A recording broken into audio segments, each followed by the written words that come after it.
しもし RBS 不動産です。うちの賃貸でね、お客さん抜けて洗い入れたんでリペア入ってほしいんですわ。20箇所ほど半日でやってほしいんですわ。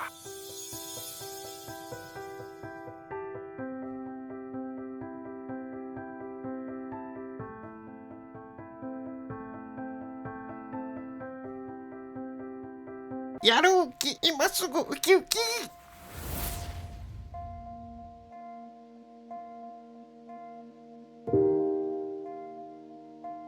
おはようございます。半日で20箇所の依頼が来てましたね。半日仕事は3時間なので単純計算で1箇所9分。傷も大小いろいろあって1箇所にそんなに時間がかけられない中の1つの傷のリペアを見ていただきます。ちなみにこれは実際の依頼です。では行ってみましょう。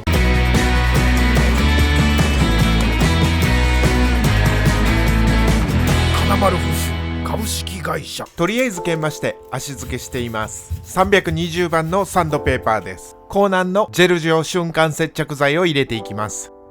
ヘラにマスキングテープを巻いて引っ張って形を作ります。はみ出た瞬間接着剤は固めてしまうと研磨して取らないといけないので先に取っておきます。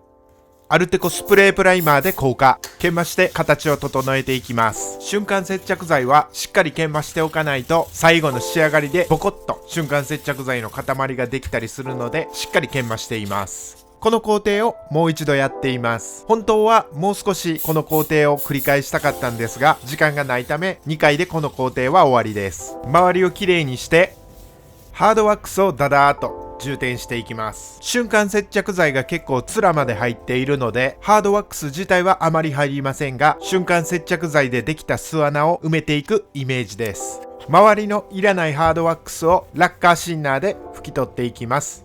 研磨して面を整えています。お猿さん頑張っていますね。色をつけるので瞬間接着剤で表面を保護します。硬化して研磨。これは手で触って接着剤の塊がないか確かめてます。粉を拭き取ってます。色をつけていきます。ベースの色でまずは傷と傷の縁を消していきます。次に黒い木目をつないでいきます。手がすごく邪魔で申し訳ありません。次にワックスを引いて研磨跡を消すこととツヤを仕上げていきます。ワックスの引き方、ネタの作り方に関してはこの動画で解説しているのでぜひ参考にしてみてください。完成です。この傷に対しての作業時間はだいたい16分ぐらいです。お猿さん時間ないのに余裕しゃくしゃくです。とりあえず近くの傷は一色たにやったりして時間短縮して色もできるだけどこでも合いそうな色を作って埋めて塗ってワックスという感じです。終わったみたいですよ。